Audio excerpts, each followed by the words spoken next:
بسم الله الرحمن الرحيم والصلاة والسلام على أشرف المرسلين. Hello again dear students, I hope this video finds you well. Today I'll be dealing with licensing agreement in relation to computer software.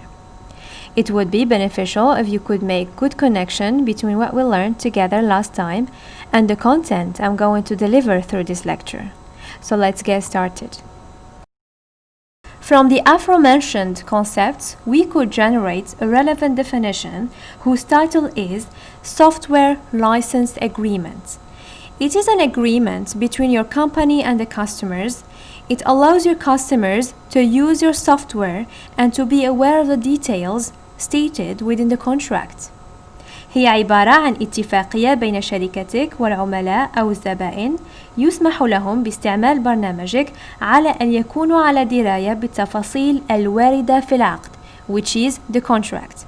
In other words, it is a legal contract between the licensor or the author and the purchaser of a piece of a software.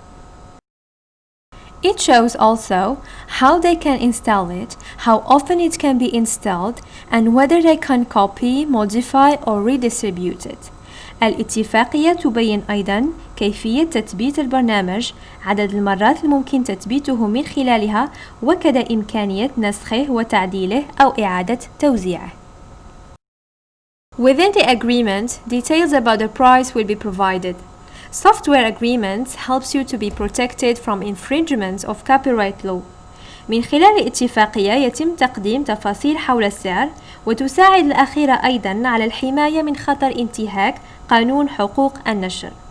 Basically, copyright law gives the owner the exclusive right of the work, with some exceptions for sure. When a person creates an original work fixed in a tangible medium, he or she owns the copyright to the work. Let's shift now to software license agreement components. نمر الآن للعناصر الأساسية التي يحتوي عليها هذا الترخيص. First, general information. That is to say, when the agreement starts and how long the terms of the agreement will remain active. متى تبدأ الاتفاقية وإلى متى ستبقى بنود الاتفاقية سارية المفعول. By the way, if you could remember the word terms, we used to mention the word conditions too. Component number 2 is what we call parties. As we learned during past lectures, the party is an essential element for the contract to be valid. In this context, sufficient details about your company as the one offering the license, details about the person or company that is purchasing the license, تقديم تفاصيل كافية عن شركتك التي تملك صلاحية تقديم الترخيص. ثانياً، تفاصيل حول الشخص أو الشركة التي هي بصدد شراء الترخيص. Afterwards, we shed light on the word terms, which gathers 4 elements, respectively, price, maintenance, support, and refund.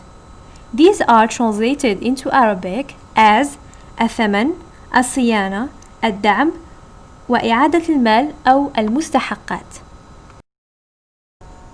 There is another key point which stands for the importance of license agreement. The first thing to remember is that it prevents abuses of your software. As a developer of software, you want to protect your business from any customer trial to copy or replicate your software for their own benefits. That's why you need a software license agreement. تحتاج إلى حماية عملك من أي محاولة نسخ لبرنامجك بغرض المصلحة الشخصية. Secondly, to disclaim warranties. Usually customers who install your software hold loads of expectations that cannot be met all the time. You can include terms within the agreement which require the user to accept what is available. This puts the risk aside if ever there will be a loss in data. يجب الحرص على تتمين الاتفاقية بالشروط الأساسية التي تتطلب من المستخدم قبول ما هو متاح. Thirdly, it can limit your liability. Liability, by the way, is a responsibility for something, especially by the law. If ever you don't limit liability as a software developer, you can be exposing yourself to lawsuits which may lead to financial issues. يمكن أن يتعرض الشخص لدعوى قضائية أو شكوى في حالة عدم ضبط البنود المتفق عليها وتحديد المسؤولية القادر على تحملها. By limiting your liability, you are essentially protecting yourself from legal issues. However, it needs to be fair enough for both parties. Ultimately, there are some important clauses of software license agreement to be mentioned. First, we have rights. This includes the software, the name, the copyright, the distribution rights, and even the intellectual property rights. أولاً الحقوق وتشمل البرنامج، الاسم، حقوق الطبع والنشر، حقوق التوزيع، وحتى حقوق الملكية الفكرية. This is very compulsory because it protects the product for you. The second point stands for breach of contract. There is a need to include a clause that states if any terms are not followed, then it will result in a breach of contract, where you can revoke the license as a consequence. الحاجة إلى إضافة بنود تضمن بأن العقد يمكن أن يخرق في حالة عدم اتباع الشروط، إذ يمكن إلغاء الترخيص نتيجة ذلك. The last point stands for governing law. This section will detail the governing law for settling any kind of dispute. You want to make sure that this is set for your state and jurisdiction. You don't want to end up in the court in another state because the user lives there. Make sure you get this in writing so any court proceedings will only take place in your area. يجب أن تتأكد من تعيين ذلك على دولتك وسلطتها القضائية.